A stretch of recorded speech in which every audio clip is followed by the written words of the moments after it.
tardes. Y ahora, bueno, tenemos una mesa especial porque sí que van a analizar los retos y las problemáticas, así como los desafíos de la vivienda cooperativa en cesión de uso y el cohousing. Lo va a presentar el secretario general de Concovi, Jaime Oñate. Por tanto, yo no voy a detenerme yo en presentar a los ponentes, que son expertos de reconocido prestigio, vamos, lo tienen todo, todos los que ellos van a hablar aquí. Me alegra especialmente ver a Cristina porque sí que hace tiempo, hace muchos años ya que coincidimos y estaba buscando a ver si te veía entre los panelistas. Digo, uy, que no llega. Y ya cuando te he visto me he quedado tranquila. Así que nada, gracias y te doy la palabra. Nada, te dejo la mesa toda para ti, Jaime, para que presentes a los compañeros. Un saludo. Sí, muchas gracias. Pues continuamos. Entonces, el primero que va, mi mesa es retos, problemáticas y desafíos de la vivienda cooperativa en cesión de uso y el cohousing. Entonces, otra vez va a ser las experiencias que ha habido en el ámbito de la cesión de uso en los distintos territorios y el primero es Santiago Merino. Santiago Merino, pues yo con él he trabajado porque ambos llevamos toda la vida en el cooperativismo. Yo de otras cosas no sé, yo no sé si Santiago ha tocado otros temas en la vida, pero yo solo sé de cooperativas y casi solo de cooperativas de viviendas. Y bueno, pues Santiago lleva muchos años, es un experto en el sector, es letrado del Consejo Superior de Cooperativas de Euskadi y, como digo, investigador y experto en cooperativismo, en particular en la vivienda de cesión de uso, y gran conocedor en las tierras vascas y en toda España. Santiago, bienvenido, muchas gracias por venir, tienes la palabra. Gracias, Jaime, muchas gracias a todos. Voy a ver si compartimos pantalla, que es lo que se suele hacer en estas ocasiones. Creo que así bien, ¿no?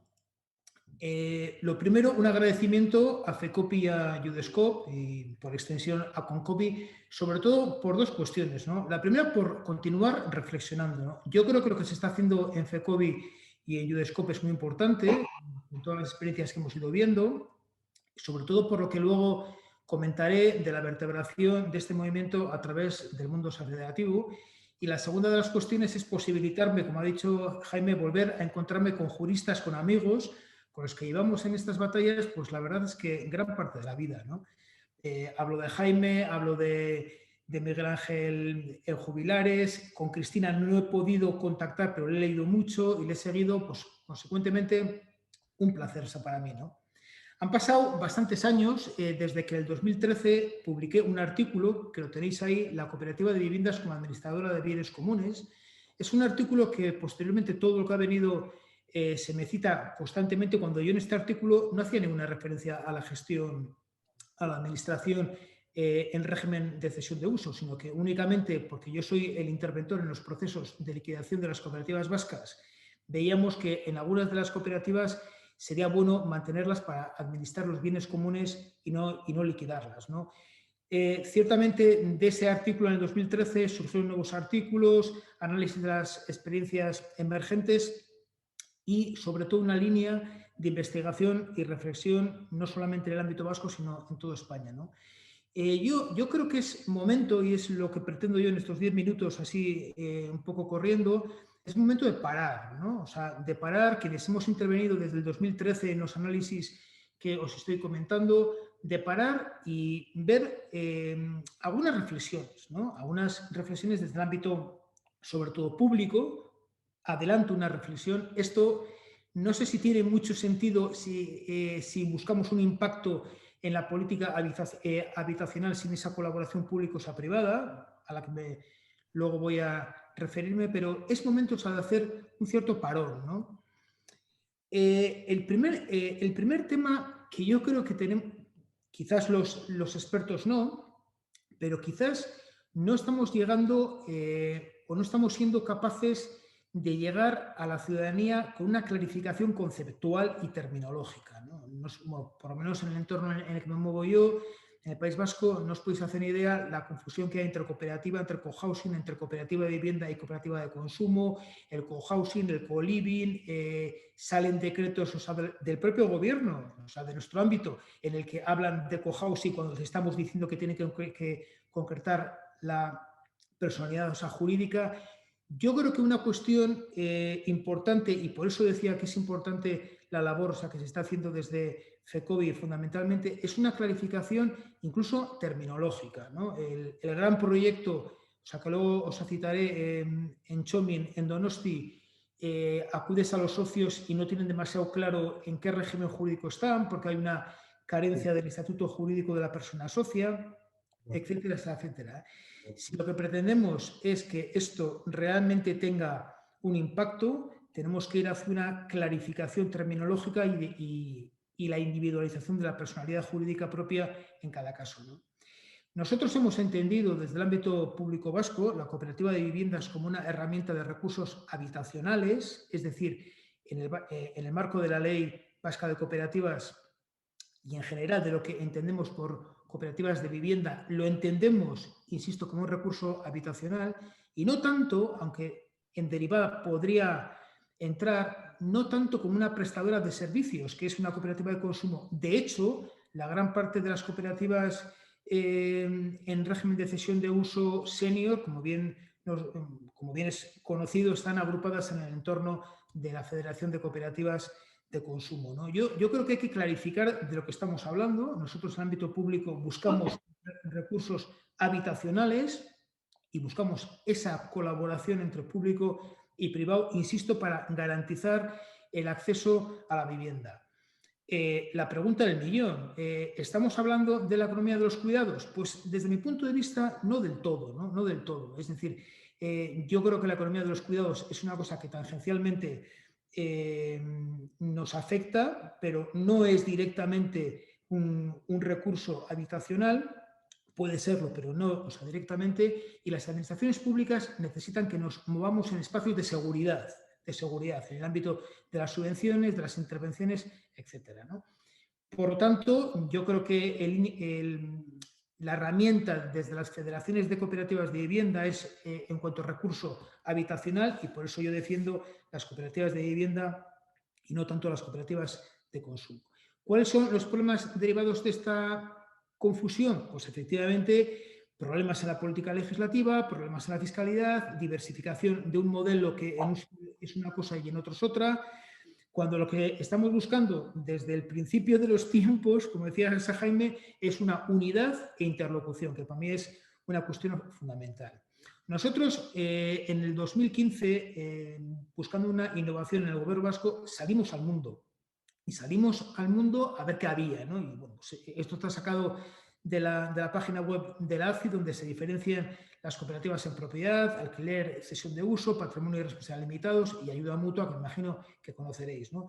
Y continuamos yéndose al mundo, ¿no? Y de hecho viajamos y analizar los modelos en Escandinavia, fundamentalmente en Dinamarca, Canadá, Alemania, Uruguay, el tan conocido ese modelo uruguayo. Los analizamos y de entrada ya, por lo menos con una visión desde el ámbito público, desmitificamos algunas cosas que podíamos estar, o sea, nosotros trabajando aquí, ¿no? Y la primera de las cuestiones era que en todos estos modelos hay una dependencia absoluta del ámbito público, ¿no? Uruguay es increíble esa dependencia cuando acceden al crédito, a los solares. En Canadá el cooperativismo de vivienda en régimen de cesión de uso, o sea, de este tipo, en alquiler, porque ahí se aplican con carácter subsidiario el alquiler, está sufriendo mucho porque las administraciones públicas han desenganchado un poco y, consecuentemente, nosotros entendemos que si queremos incidir de verdad en la política de vivienda, lo tenemos que hacer en esa colaboración que suele decir Vicen público-cooperativa. En el 2018 el modelo llegó a Euskadi. O sea, previamente los expertos, me imagino que lo conocerán ampliamente, está la disposición excepcional tercera de la Ley 3/2015 de 18 de junio de viviendas, absolutamente pionera en la incorporación de la vivienda colaborativa en régimen de cesión de uso, en la que planteaba la promoción o adquisición de conjuntos residenciales por asociaciones sin ánimo de lucro en régimen de cesión de uso, ¿no? Esto se incorporó a la reciente ley, bueno, reciente hasta la pandemia, que se nos ha hecho ya menos, o sea, reciente, pero sí creo que es la última ley autonómica que se ha reformado, ley 11/2019 de 20 de diciembre de Cooperativas de Euskadi, artículo 118.3, donde se regula específicamente las cooperativas en régimen de cesión de uso. Bien, ¿y cuál es la visión que hacemos de las administraciones en la incidencia de esa política habitacional? El famoso, me imagino que lo conoceréis los expertos, la experiencia pilotosa de Txomin. La experiencia pilotosa de Txomin en el centro de la especulación inmobiliaria, como es Donosti, lo dice un donostiarra que la padece, o por lo menos su entorno.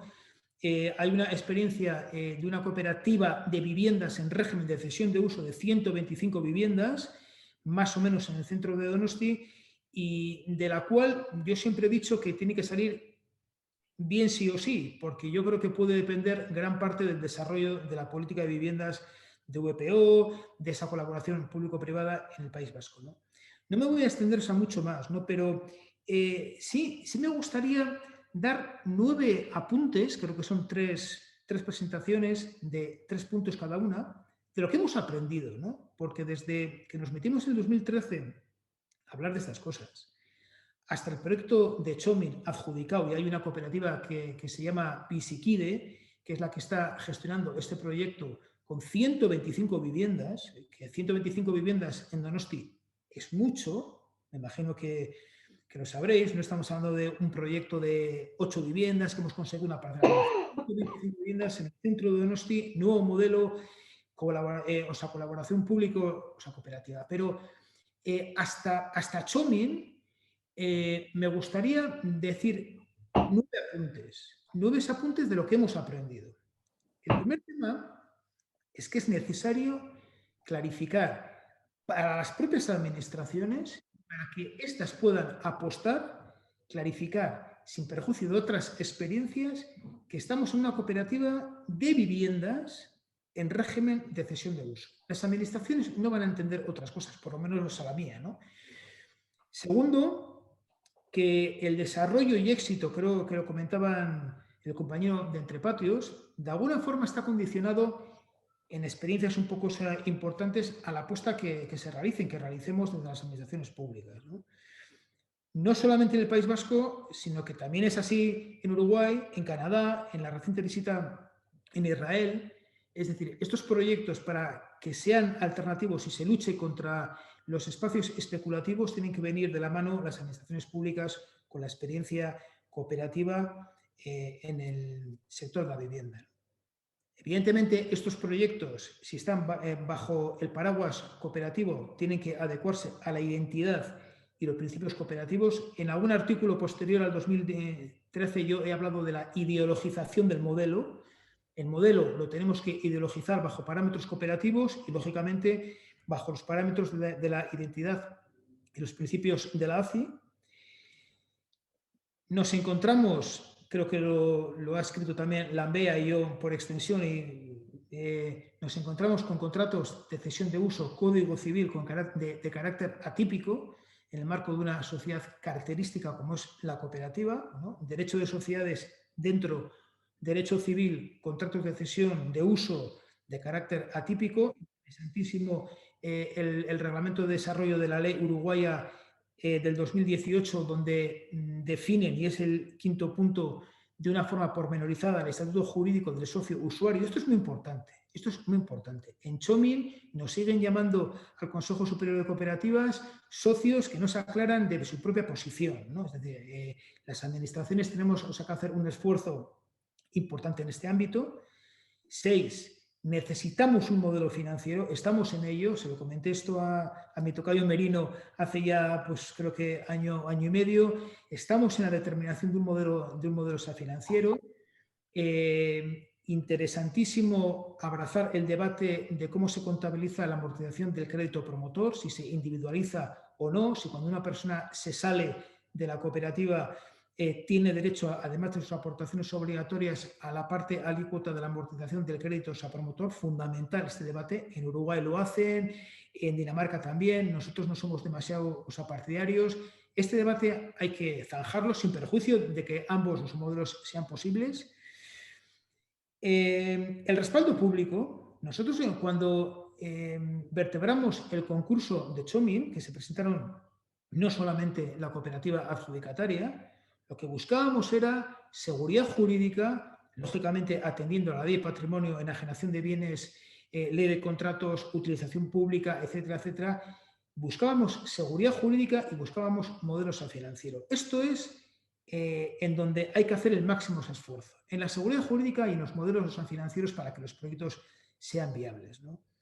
Octavo, y me sumo a lo que siempre que habla lo dice Vicent, que habla de la colaboración pública, o sea, cooperativa. Y para ello, Vicent, FECOBI, CONCOBI, necesitamos un ámbito representativo sectorial fuerte, fuerte.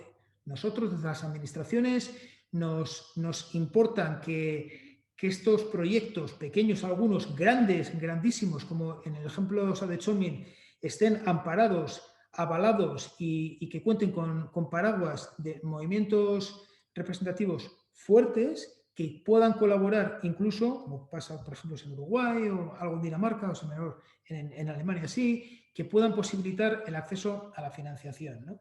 Y termino ya, y espero no haberme extendido mucho y no haber sido muy pesado, solamente se va a poder incidir en la política habitacional y no quedarnos en particularidades muy concretas y en aspectos muy pequeños, solo en esa colaboración público, o sea, cooperativa, basada en la seguridad jurídica y en el modelo financiero. Poco más y quedo a disposición de lo que queréis comentar. Un abrazo a todos. Muchas gracias Santiago. Efectivamente has puesto los puntos sobre las IES, has sido conciso, pero claro, el tiempo, sí, has hablado muy bien, pero nos hemos estado extendiendo y eso nos pisa un poco al resto de participantes. Entonces, bueno, sin más dilación, ahora tiene la palabra Miguel Ángel Mira Illana, que de la Asociación Jubilares, es arquitecto y socio fundador y presidente de la asociación, que es otro representante más y perfectamente seleccionado del cohousing senior en este caso. Adelante, Miguel Ángel, muchas gracias. Hola, buenos días. Pues lo primero también es agradeceros la invitación, saludar a los que ya nos conocemos desde hace tiempo y a los que no nos hemos conocido personalmente, pues también. No he traído una presentación, voy a ver si consigo compartir pantalla, porque para poder ser breve hay que intentar, me lo traigo así un poquito ordenado, a ver. Sí, bueno, exacto. La pregunta que habéis formulado es esta de los retos y yo he intentado estructurar rápidamente esto de los retos, pero claro, nosotros aquí en este tipo de debates donde se está hablando sobre todo de cuestiones de cooperativa o de cómo resolver un problema habitacional, nos encontramos generalmente un poquito como fuera de espacio, ¿no? Un poco. Entiendo que estemos aquí invitados porque es bueno saber qué le está pasando al colectivo de personas mayores que tienen unas necesidades distintas, ¿no? que las necesidades que tienen ahora las personas más jóvenes que tienen que acceder por primera vez a una vivienda. Nosotros, desde luego, el cohousing o la vivienda colaborativa sería el marco general en el que nos movemos, que es un marco internacional. El senior cohousing sería un tipo concreto de cohousing que podríamos entender que ya se mete en el tipo, en la idea de entorno capacitante hasta cualquier nivel de dependencia. Y el jubilar, esto que llamamos jubilar, pues es además un equipamiento de bienestar social, puesto que integramos el modelo internacional de ese entorno capacitante hasta conjugarlo con otro modelo que es el modelo de atención integral y centrado en la persona, que es coherente con el primero y que nos permite estar aquí hasta el final, mientras que en otros países el senior cohousing no se compromete a que las personas se queden hasta el final. Por lo tanto, el reto primero, si es que estamos hablando de os he traído 5 retos que tenemos, es la idea de alojamiento para toda la vida. Cuando nos dicen, no, es que las cooperativas de mayores también queremos que entre gente joven. Nosotros la propuesta que hace Jubilares es decir, entendemos que una cooperativa es de personas mayores cuando contempla el envejecimiento, cuando contempla que las personas van a entrar en un nivel de de fragilidad en el momento de su vida y que por lo tanto no tienen por qué mudarse a otro sitio ni tienen por qué cambiarse a otro ala del edificio donde están las personas enfermas, sino que permanecen en el mismo lugar donde viven. Porque ese es un principio que viene desde el modelo de atención integral y centrada en la persona, donde incluso en residencias donde las personas tienen un alto nivel de dependencia se quedan hasta el final en la habitación que tienen asignada. En este caso esto es más que una habitación, pues suelen ser apartamentos. Así que el reto primero es ese, el entender que una comunidad, que un jubilar, que un equipamiento de bienestar social destinado a envejecer bien, en realidad no tiene por qué establecer una edad. ¿no? No es para personas mayores de tanto y por debajo no, sino contemplar el envejecimiento como un hecho fundamental. Esto encarece evidentemente a un grupo de jóvenes que se tienen que hacer una vivienda, pues les va a encarecer el producto porque esas viviendas tienen unas características de tamaños y tal que van a ser mayores que lo que a lo mejor ellos necesitan en ese momento. Podríamos esta definición de las dos patas de los dos modelos internacionales, el cohousing y el modelo de atención integral y centrado en la persona, a efectos jurídicos aquí no tienen ninguna importancia, pero hay que tener en cuenta que estos modelos son los que alientan el sistema. Vamos a ver cómo estos modelos encajan en un encuadre jurídico. Durret, cuando vino aquí a España a la presentación del libro este que está aquí a la izquierda, me decía, mira, es que esto solamente va de convivencia, todo lo demás es accesorio. Y la verdad es que en este ejemplo que siempre habla de 20 personas en una isla desierta se apañarían mejor que 20 personas mayores en una institución geriátrica o solas, está hablando de una isla desierta, es decir, está hablando de solamente los instrumentos que tenemos como personas en relación con otras personas, no tanto con instrumentos jurídicos que son imprescindibles. Yo entiendo que estemos hablando de instrumentos jurídicos porque tienes que luego poder dar unas garantías a terceros, pero si al final tienes que adaptar el modelo a los instrumentos jurídicos que existen, seguramente el modelo se derrumbe. Es decir, cuesta mucho trabajo ahora encajar en la estructura jurídica española un modelo que se basa fundamentalmente en la convivencia. Pero es que en una comunidad senior estamos encontrando que vivienda, prácticamente nadie está buscando vivienda en la demanda que nosotros tenemos, todo el mundo, hasta ahora el 100% tienen vivienda y la estadística te dice que en las personas mayores de 65 años casi el 90% tienen una vivienda en propiedad, tienen unos ahorros. Ese no es su problema. Si van buscando solamente servicios, vamos a encontrar probablemente un conflicto con modelos hoteleros o modelos geriátricos, ¿no? Gente que se asocia para simplemente tener unos, bueno, digo simplemente, que no es que sea poco, el conseguir tener unos servicios para el envejecimiento, van derivando de una forma bastante trágica en ocasiones hacia una residencia geriátrica y se institucionalizan exactamente igual que en una residencia geriátrica cuando no era su objetivo, ¿no? Luego, ¿qué es lo que nosotros podemos, porque dice Santi, vamos a dar definiciones claras? Vamos a ver, quien quiera hacerse un cohousing senior con modelo de atención centrada en la persona está buscando una comunidad colaborativa, aunque no lo pueda verbalizar, pero eso es lo que está buscando porque toda la metodología va a ir centrada en que se produzca una comunidad colaborativa. Y la comunidad colaborativa tiene como recurso principal, que es la viabilidad emocional y material del proyecto, el buen cuidado de la convivencia.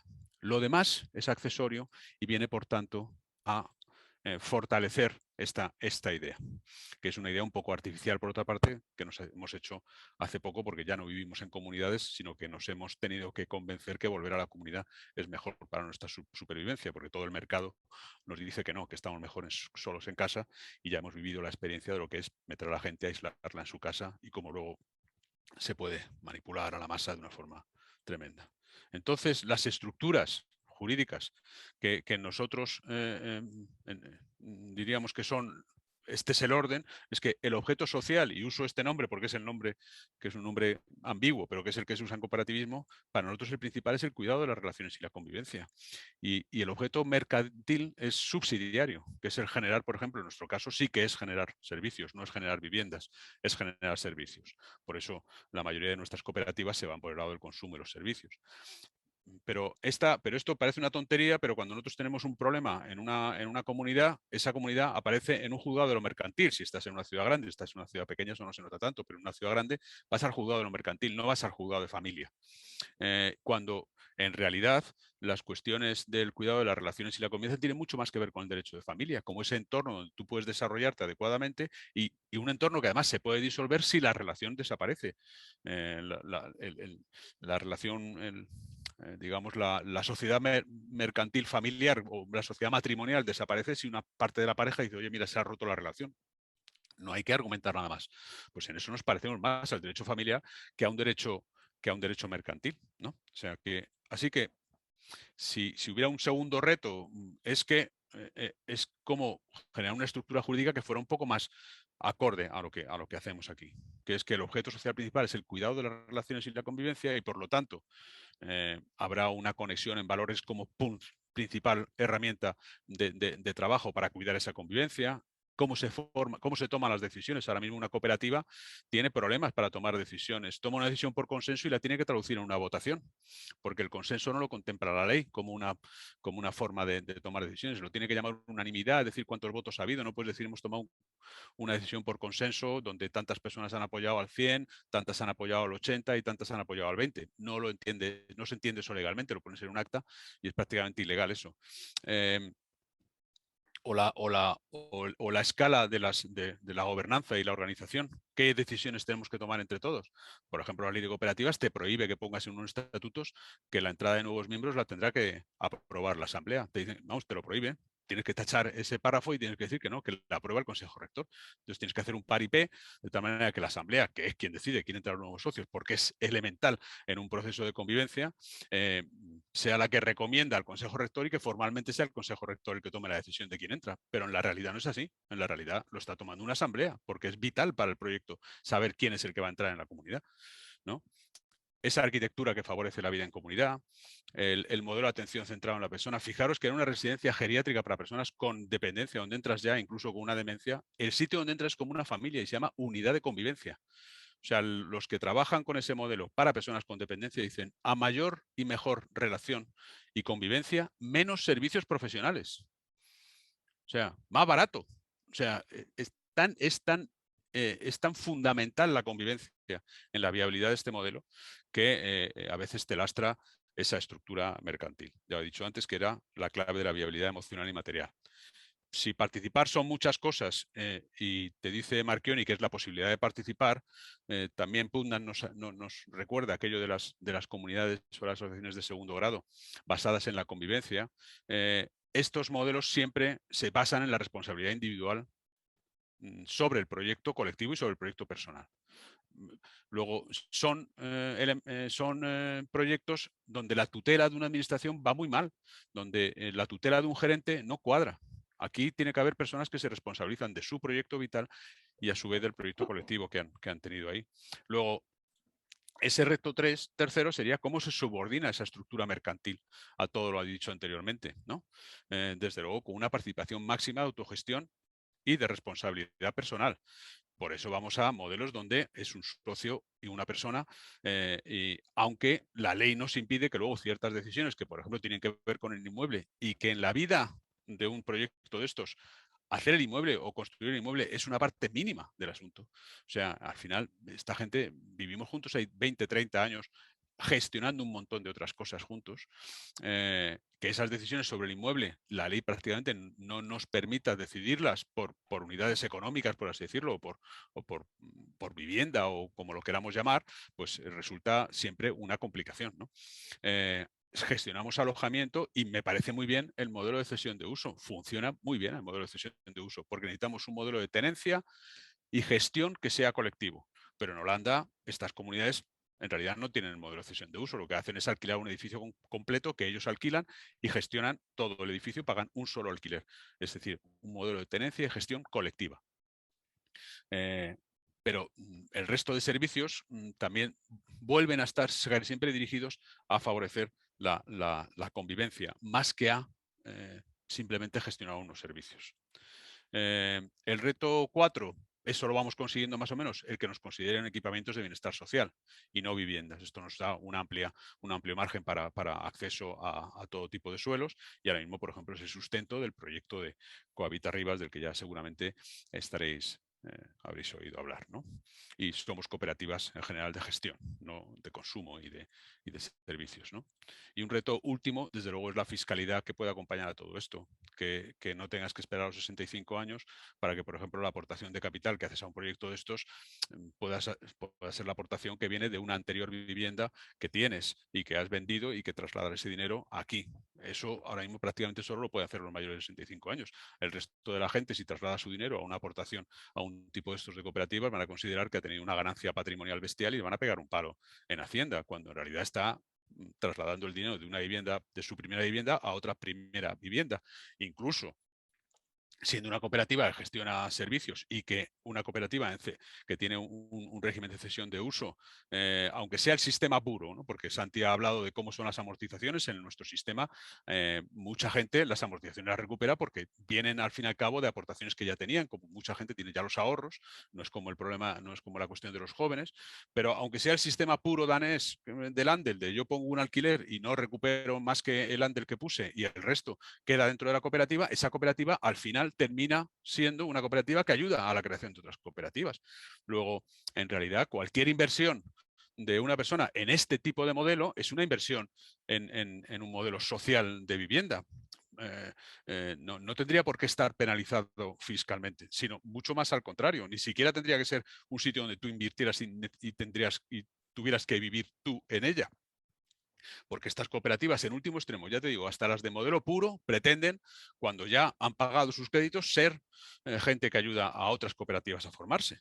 Luego, no veo esa relación directa, vamos, es un problema fiscal y mucha gente se tiene que esperar a los 65 para vender la casa. Y mientras ha estado aquí metido con otros ahorros, hasta que cumple el 65, ya bueno, ya 65 ya compro la casa, pues ya Hacienda no me machaca, ¿no? Desde luego nosotros como cooperativas de servicios nos aplicamos la inversión del sujeto pasivo, esto abarata en un 10% el precio del inmueble, o sea que no es poco. La financiación bancaria, de momento, los grupos con los que estamos de mayores las están consiguiendo, pero es verdad que siempre a través de FIARE, o sea que FIARE no puede aguantar tanto, no tiene tanto dinero. O empezamos a abrir más personas cuentas en la banca ética, o hay que abrir las puertas de otros bancos que entiendan el modelo y que entiendan que tienen que prestar a las cooperativas.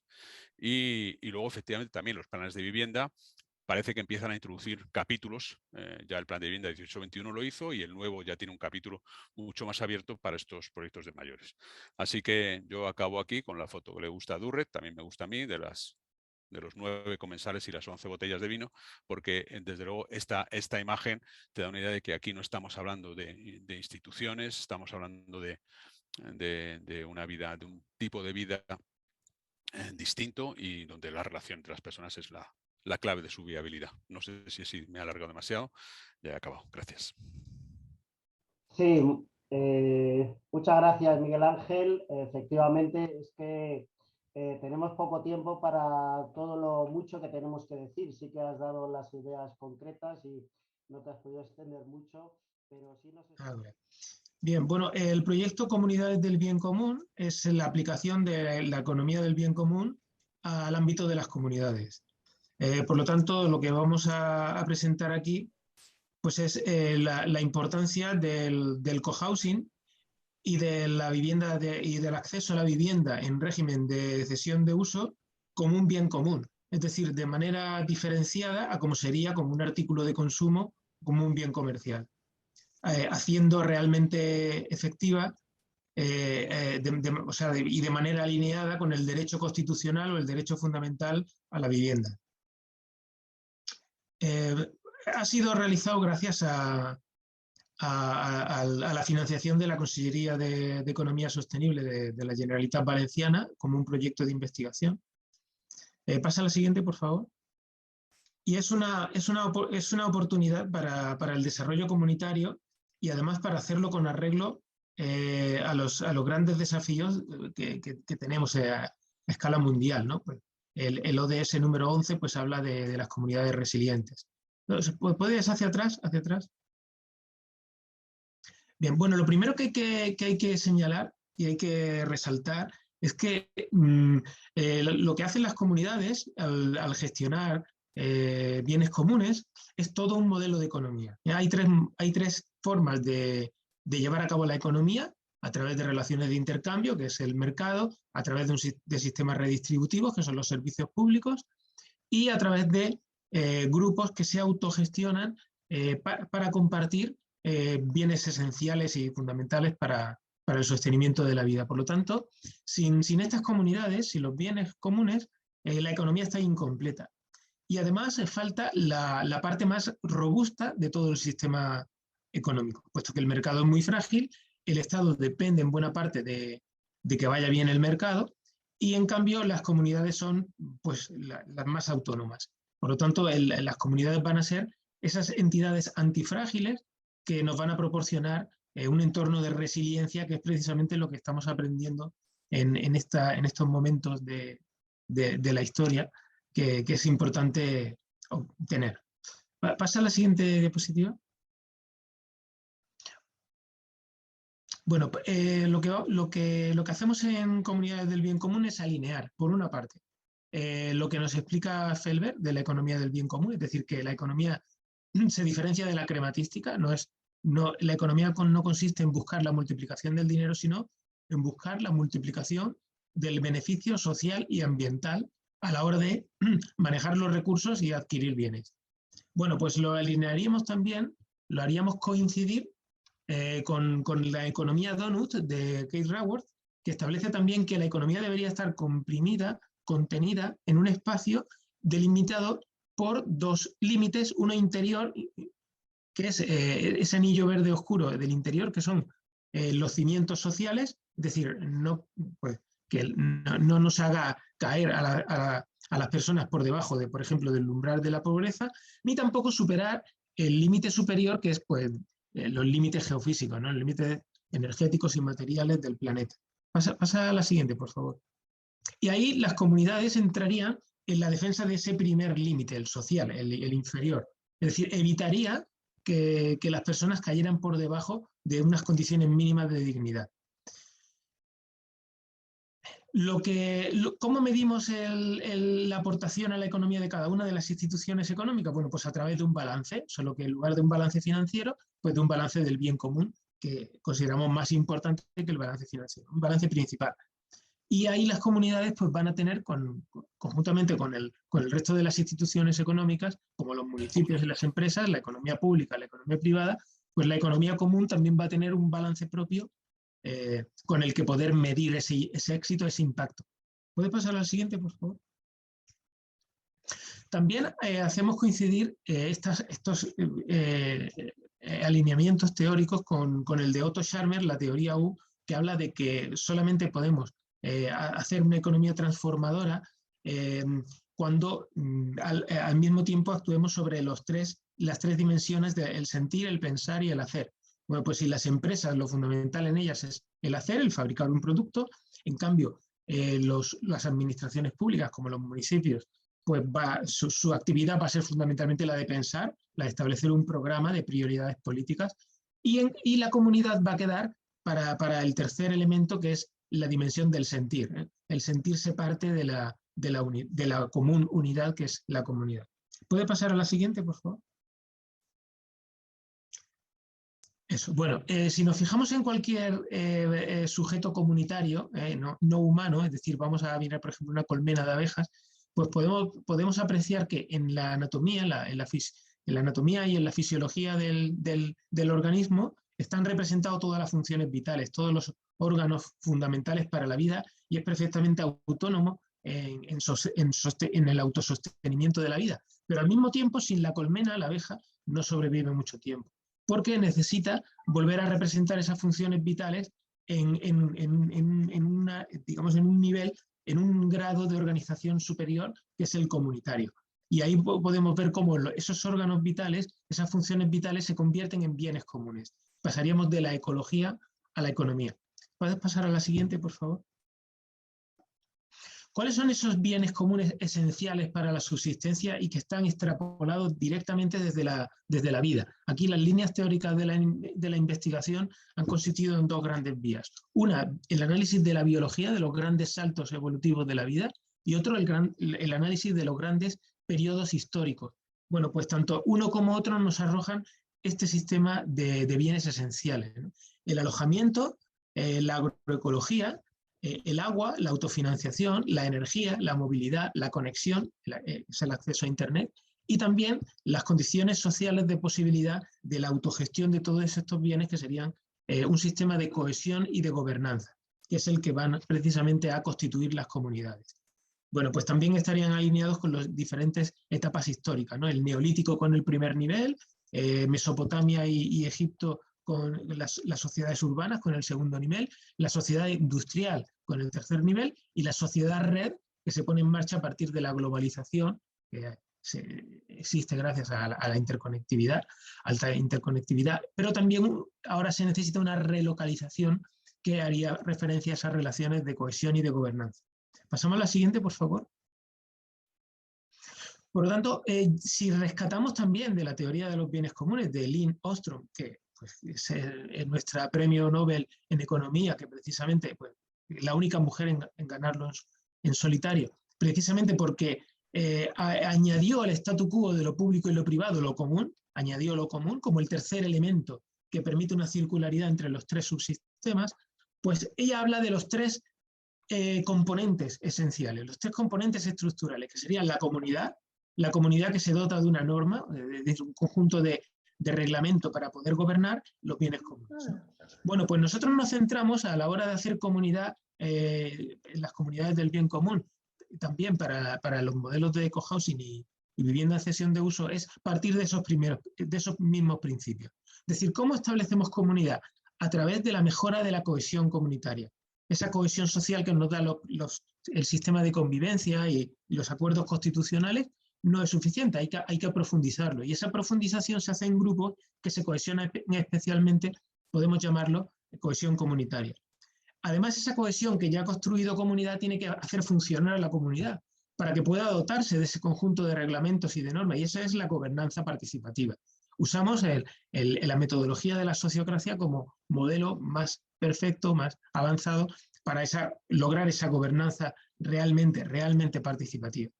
Y por último, los bienes comunes los vamos a evaluar con el sistema del balance del bien común, que nos permite comparar entre comunidades, nos permiten asignar una puntuación con arreglo a lo mucho o lo poco que haya avanzado la comunidad en su gestión de bienes comunes esenciales, como los que hemos visto en la diapositiva anterior. Pasamos a la siguiente.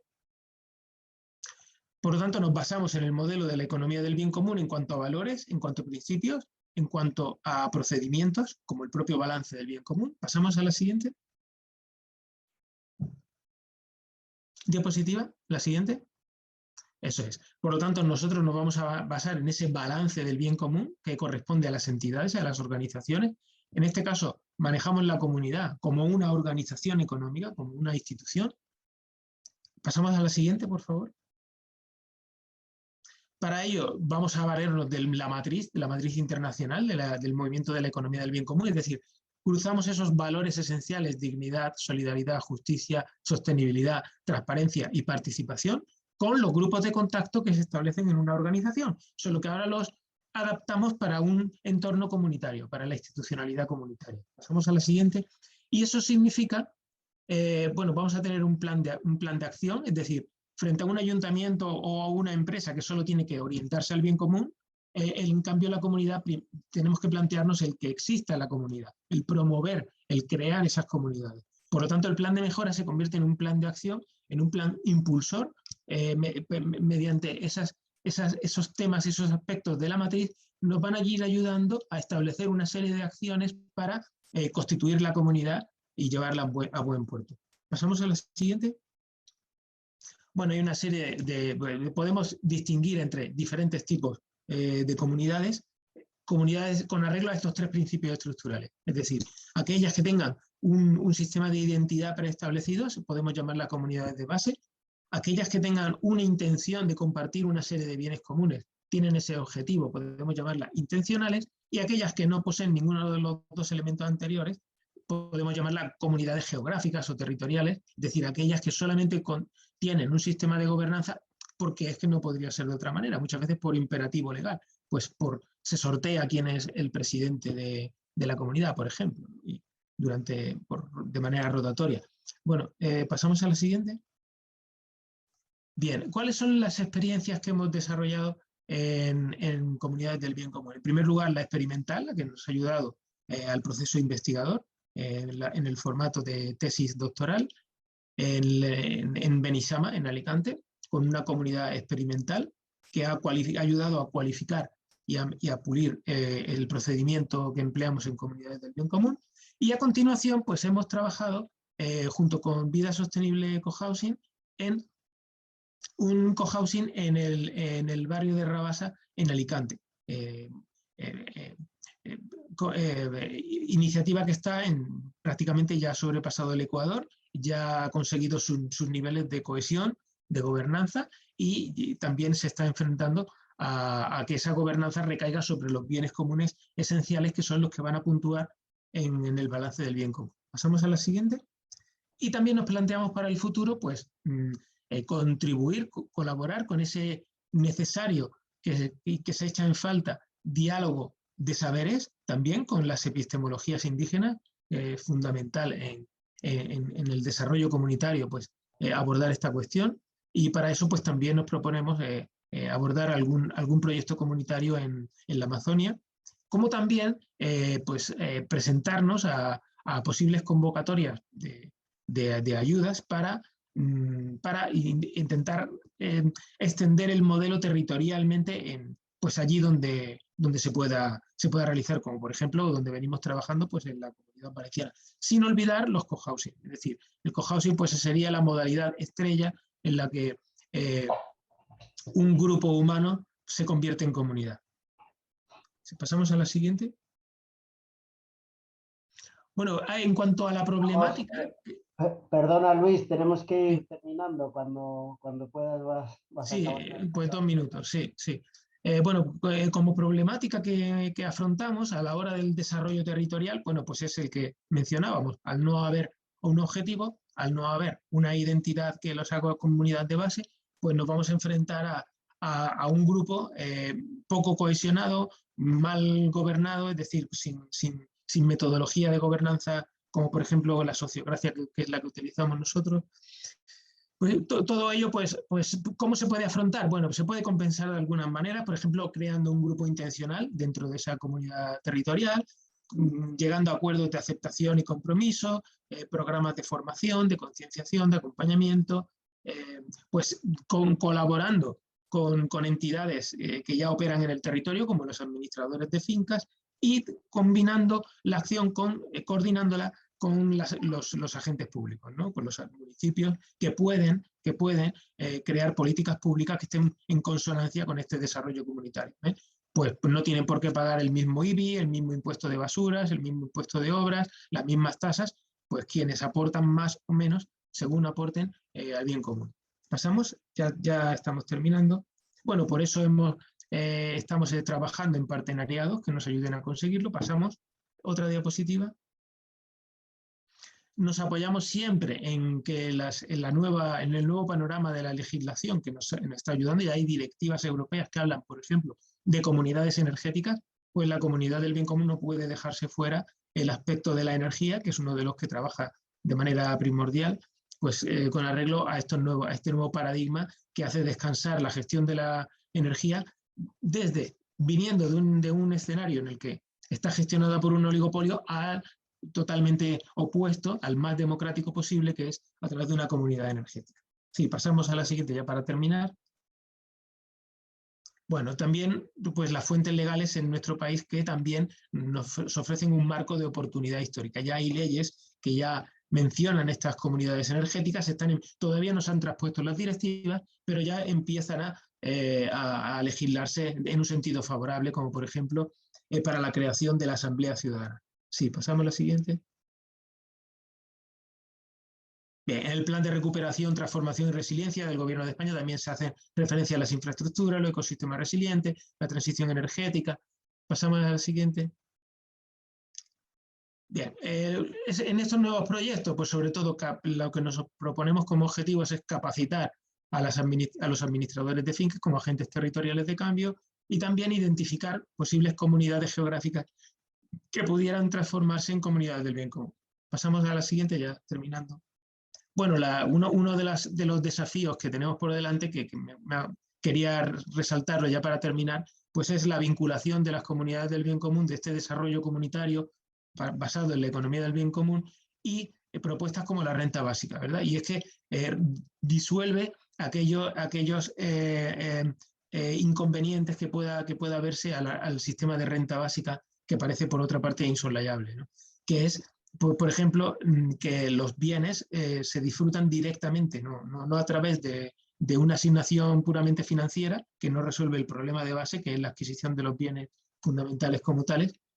Por lo tanto, en las comunidades del bien común, al activar a la ciudadanía en grupos autogestionados, pues está contribuyendo a un sistema de renta básica, pero en especie, que también puede ser complementado con una aportación financiera, pero que no hace depender de la aportación financiera todo el sistema de la renta básica.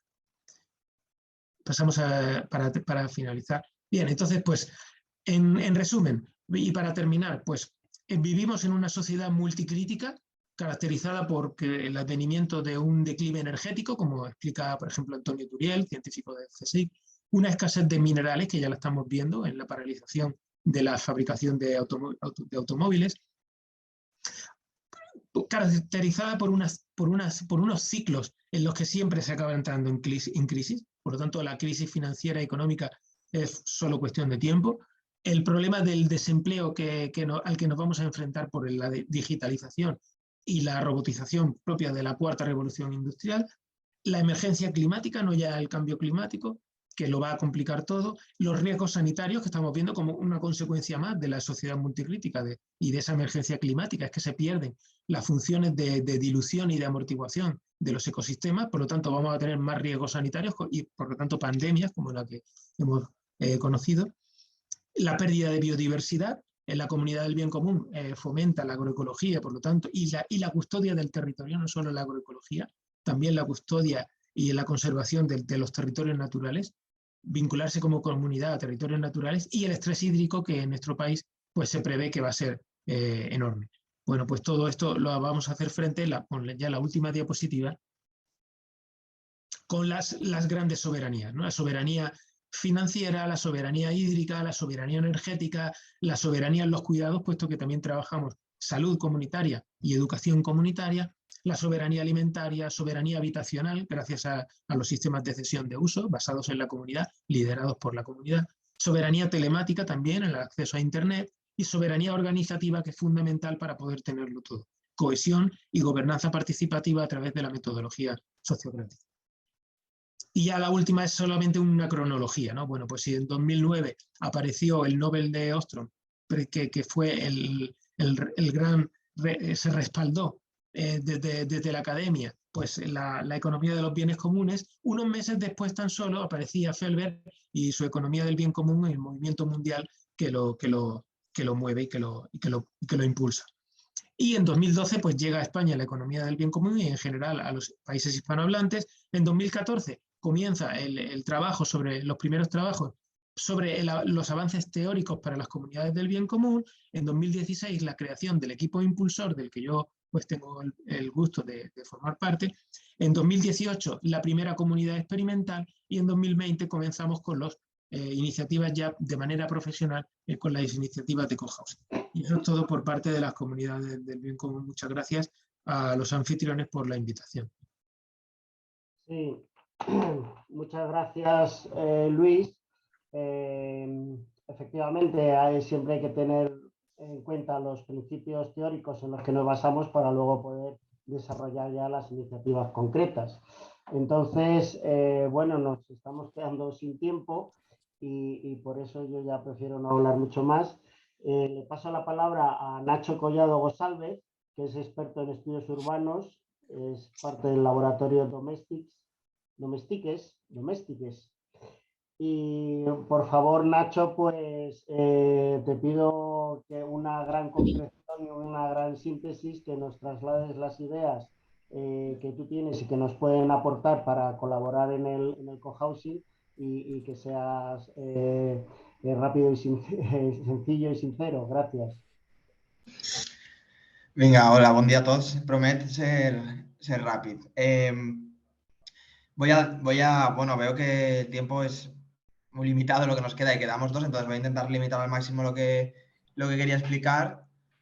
Me hubiera gustado también, porque me resulta estimulante poder haber tenido una conversación después, pero bueno, a ver a lo que llegamos. Efectivamente es Domestiques, es un laboratorio de impulso del cooperativismo de vivienda en cesión de uso, que que nace del mundo cooperativo y la economía social y solidaria de la ciudad de Valencia, pero no queda ahí, ¿no? Por ejemplo, hemos acompañado una experiencia en Castelló y ahora lo que estamos haciendo es un proceso de investigación y de apertura para intentar tanto conseguir movimiento popular como conseguir implicación por parte de las administraciones, ¿no? Nosotros cuando empezamos este camino, no empezamos, el paso 1 no sería, aunque lo conocíamos y evidentemente nos influía, no sería la cooperativa de vivienda como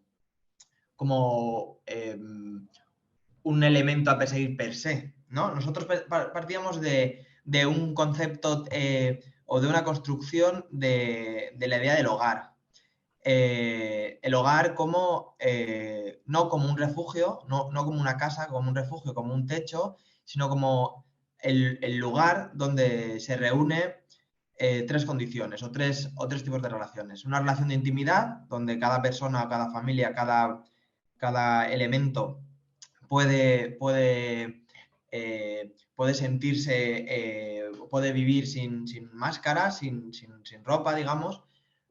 Un elemento de reser, en valenciano, en castellano sería abrazo, refugio, que te otorga la seguridad, y es una seguridad en un doble sentido, ¿no? En un sentido hacia afuera y en un sentido, pues, un sentido de los peligros o la climatología, o también la seguridad de tenencia, ¿no? De que no te van a desahuciar o saber que mañana vas a tener una casa, pero también de una seguridad desde dentro, ¿no? Sabemos que no es posible vivir o sentir un hogar aquel en el que la persona con la que convives pues te violenta de manera cotidiana, ¿no? Y otros tantos ejemplos que podríamos dar. Y hay un tercer elemento que siempre se olvida cuando se genera política pública de vivienda, cuando se habla de vivienda, y es la comunidad. La comunidad también forma parte del hogar, ¿no? También es una construcción del hogar. Y también lo necesitamos para sentir que nos apropiamos del espacio y lo convertimos en un lugar único, singular para nosotros, porque se convierte en hogar. Pensamos que esto se articula o puede ser un articulador, este concepto de hogar vincula el derecho a la vivienda, por un lado, en un sentido de accesibilidad, o amplía el derecho a la vivienda para articularse con el derecho a la ciudad. Y esto es muy importante, este era nuestro punto de partida. Pensamos que las cooperativas en cesión de uso pueden ser una herramienta para generar este articulador, para generar hogar. Pero, y después entrar en eso muy rápido, pero para ello no nos vale cualquier tipo de cooperativa, ¿no? Puede estar muy bien, pero no cualquier tipo de cooperativa entra dentro de estos condicionantes. Y pensamos que siempre que generamos vivienda, siempre que generamos ciudad, tenemos que tener estos tres conceptos muy presentes: intimidad, refugio, abrazo y comunidad. ¿Por qué creemos que las cooperativas pueden ser una buena herramienta? Pues bueno, tirando del libro blanco de la vivienda del País Valenciano, vemos que hay tres objetivos como política pública: la desmercantilización, la socialización y la resituación, ¿no? En materia de vivienda. Desmercantilizar, no hace falta que lo expliquemos porque vamos justo de tiempo, pero bueno, en un sentido de Polanyi, cuando hablaba de las mercaderías ficticias, pues la vivienda es como el ejemplo más claro de esto. Y el cooperativismo seguramente sea la herramienta más directa contra la mercantilización de la vivienda. La socialización, que entraría dentro de esta idea de la comunidad, de la vivienda como un espacio amplio, ampliado, no hacia o dentro de sus paredes, sino también que se proyecta afuera. Y resituarlo, que es muy importante, el lugar donde se sitúa la cooperativa, para poder respetar todos estos puntos, ¿no? Para poder generar un hogar. Creemos que es importante que, y también de cara, por ejemplo, los concursos que se suelen hacer de cesión de vivienda, de cesión de solares, normalmente no se tiene en cuenta la situación geográfica de los solares donde se ponen en el concurso, ¿no? Pues pensamos que esto, resituar, libro blanco de vivienda, los principios que decimos que deberían regular la política pública de vivienda, porque deberían basarse en la idea del hogar que hemos descrito, pues la idea de resituar es muy, muy, muy importante. Como retos, ¿a qué retos nosotros después del proceso que hemos estado trabajando, en el que hemos pasado una primera fase de investigación desde un equipo que trabajaba mucho los temas de vivienda, los temas de exclusión residencial, los temas de construir, porque también somos juristas, sociólogos y arquitectas, los temas de la construcción física de la vivienda, pues primero hicimos una fase de investigación que luego abrimos a elementos que entendíamos que eran claves para darnos ideas o mejorar el diagnóstico que habíamos realizado. Movimientos sociales que se dedican a la vivienda, a la ciudad, al territorio, instituciones, FECOBI, FRAN, ¿no? Y una vez mapeado este mundo que nos podía aportar muchas ideas y muchos puntos y recoger sus opiniones, encontramos 3 retos que creemos que a los que tenemos que dar salida de alguna manera, y que además es el reto de domésticas, ¿no? De las cooperativas a las que nosotros queremos impulsar. Tenemos estos 3 retos. Primero, lo que todo el mundo, y ya lo habéis comentado, ¿no? La idea de la financiación. La financiación es imprescindible, ¿no? Santi Merino estaba comentando que el apoyo de la administración es necesario. Vale. Es cierto, es necesario si queremos construir un modelo que luego veremos popular. Ahora, hoy en día, pues pueden generarse cooperativas muy democráticas, muy vinculadas al territorio, pero seguramente nada o poco accesibles a una diversidad de personas. Y seguro que sin ningún tipo de capacidad de consolidarse como una forma hegemónica de acceso a la vivienda. La financiación es fundamental hacerla, sobre todo, pensamos que en un primer momento, modelo Andel, ¿no? Que se comentaba Miguel Ángel de Jubilares, comentaba, ¿no? Pues luego que las cooperativas constituyan aportaciones a la creación de otras cooperativas. Vale, todo eso está muy bien, pero es a medio, más que medio, a largo o muy largo plazo, ¿no? Y estamos de acuerdo, pero para consolidar el modelo y generar músculo, para poder llegar a ese punto de cierta autonomía de la administración, que yo creo que es la aspiración, hace falta una inversión decidida y una actuación decidida de las administraciones. Las administraciones ponen mucho dinero en la mesa para muchas cosas, y hasta que no sea una prioridad impulsar el modelo cooperativo, no acabará por arrancar, y sobre todo no acabará por arrancar de una manera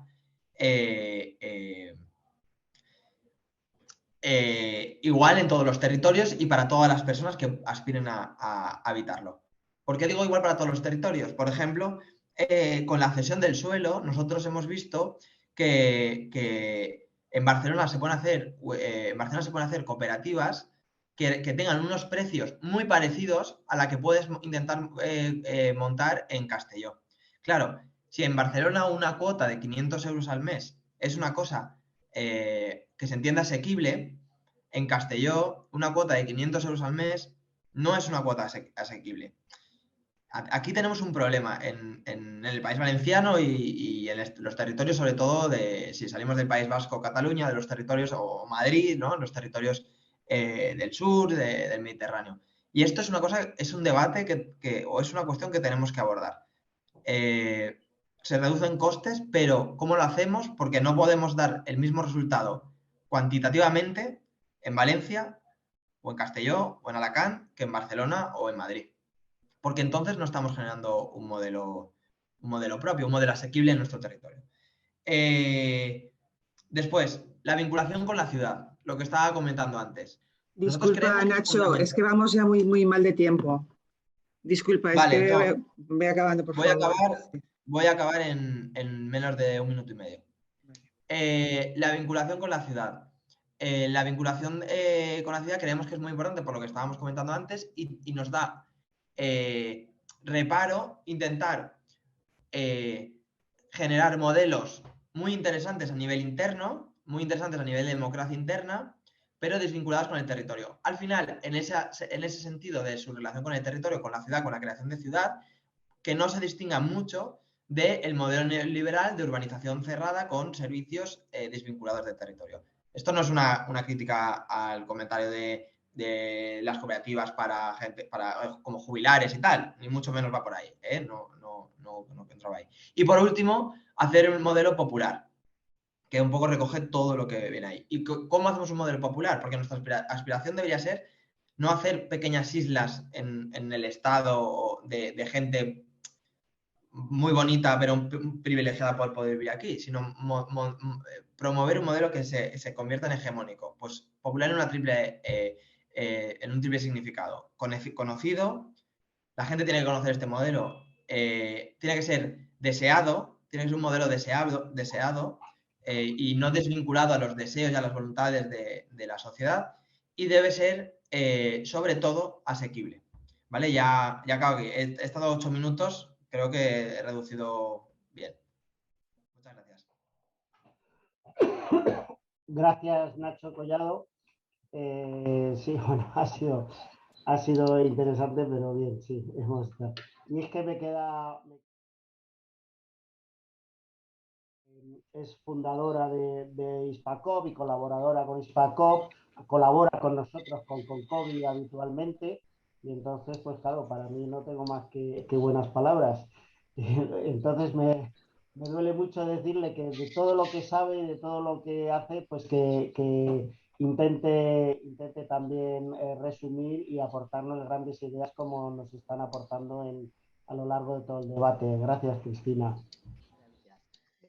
Calculo unos 8 minutos, soy muy rollera y me voy a esforzar, pero como nos han pedido que pasáramos la intervención por escrito, yo no voy a hacer presentación, supongo que os la harán llegar y por tanto voy a ir al turrón, que es lo que nos interesa, no sin agradecer un año más que Udescop cuente conmigo, me hace mucha ilusión colaborar siempre, me da muchísima envidia ver cómo se trabaja en la Universidad de Valencia junto con el sector helecho cooperativo.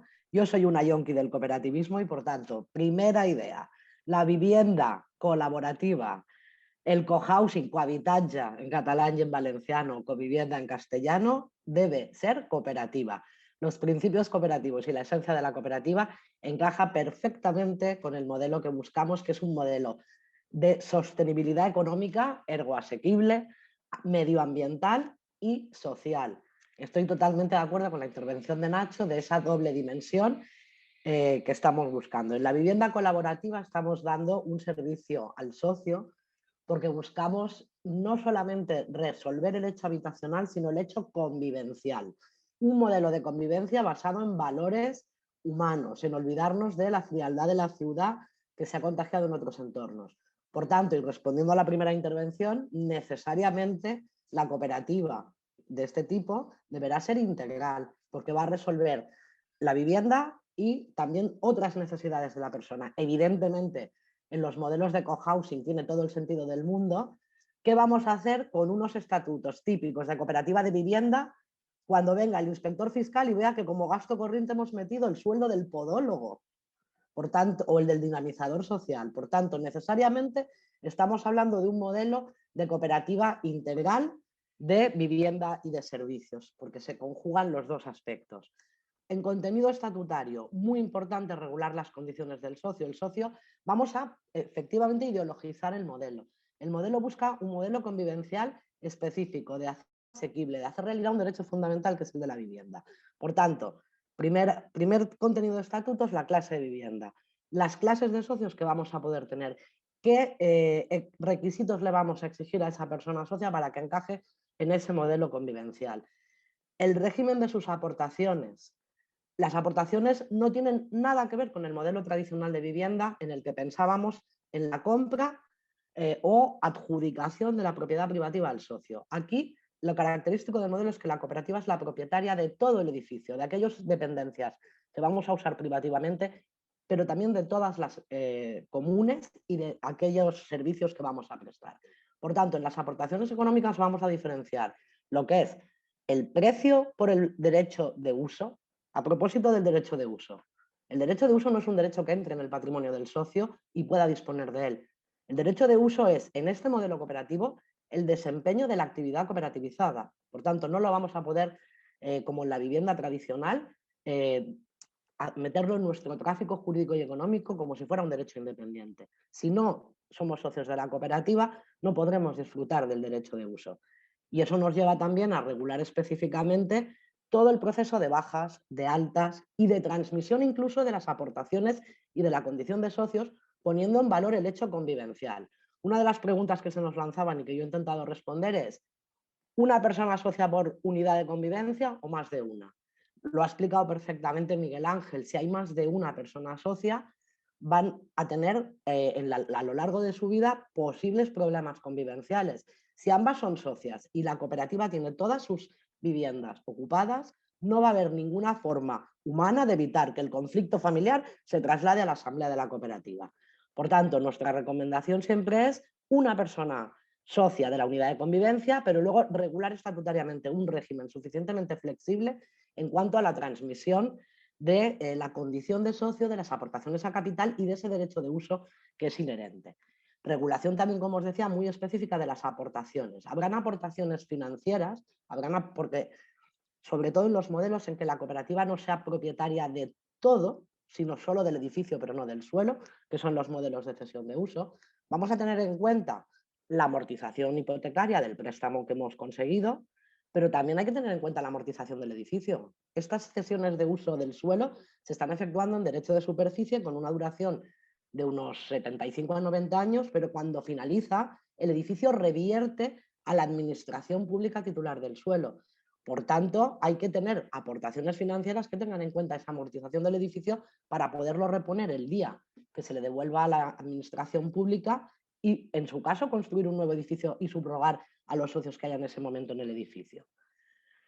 ¿Esto qué supone una ventaja? El hecho de que la cooperativa sea un modelo antiespeculativo per se, el que lo sea particularmente cuando es la cooperativa la propietaria de todos los elementos de la edificación y que solo entre no salgan personas socias, genera ventajas porque abarata el coste de construcción, nos podemos aproximar a ese precio asequible que pedía Nacho, pero también es verdad que está generando problemas en cuanto a la calidad de la garantía hipotecaria. El Banco de España exige unos requisitos de calidad de esa garantía que no se cumplen cuando solo eres propietario de la edificación, que es un bien que se va a ir amortizando, se va a depreciar, pero no verticalmente del suelo y la edificación. Las entidades financieras, incluso la banca ética, está poniendo muchos problemas para financiarlo. Existen soluciones, algunas soluciones están todavía pensando en el chip de la vivienda adjudicada privativamente al socio, con esa subrogación hipotecaria que se va a producir en algún momento al crédito al promotor. Esto no debería suceder jamás en este modelo cooperativo. El socio debería ser libre para causar baja, debería recuperar solo aquello que constituyen las aportaciones a capital, eventualmente algunas aportaciones financieras, pero nunca el canon o cuota de uso que paga, sobre todo en ese modelo ideologizado que se asemeja más al régimen de alquiler. Eso sí, con dos diferencias muy importantes. Por un lado, la gobernanza del proyecto no está en manos del propietario, de la propiedad que figura en los contratos de arrendamiento, sino del propio inquilino en esa condición que tiene de ser usuario de la vivienda y a la vez el socio de la cooperativa. Por tanto, teniendo una persona jurídica distinta, no podemos hablar en sentido estricto de propiedad colectiva de la edificación, pero sí de la sociedad propietaria de la edificación. Por tanto, en la gobernanza habrá diferencia y habrá diferencia en la duración. Le damos estabilidad a la vivienda porque, a diferencia del contrato de alquiler, que es eminentemente temporal, en el contrato societario la regla general, aunque se admita el socio temporal con un vínculo de duración determinada, la regla general es el contrato indefinido. Ciertamente sí que se pueden pedir avales de las personas que viven dentro de esa cooperativa, porque fundamentalmente, primer gran obstáculo financiero, ostras, un deudor único de toda la deuda, cuando antes tenía ese riesgo más diseminado entre los distintos adjudicatarios de las viviendas individuales. Otro adicional, ¿cómo me van a avalar personas con una expectativa de vida más breve? Eso es un problema específico de las senior. Otro problema específico de las intergeneracionales, cuando se pretende evaluar la solvencia del grupo. Como la cooperativa es la deudora de todo, evaluemos la solvencia de todos y así conseguiremos un efecto arrastre, que aquellas economías familiares más bollantes puedan integrar a economías domésticas más justitas. Por tanto, cuando se aplican mecanismos de solidaridad, el banco también puede, con ese chip que os decía de la subrogación del crédito, cuestionar a personas que tengan menos recursos económicos y perjudicar esa asequibilidad económica del proyecto. Otro tema importante es el de tener fondos de reserva o fondos de maniobrabilidad más allá de los que están previstos tanto en la legislación mercantil convencional como en la ley de cooperativas. Fondos de solidaridad, por ejemplo, para hacer frente a las situaciones de crisis de alguna unidad familiar. Posibilidad de jugar con los fondos de reserva obligatorios para que sirvan como mecanismos de solvencia adicionales para, de alguna manera, paliar esos efectos de no ser propietario del suelo, de tener una concentración de riesgo en un único sujeto deudor.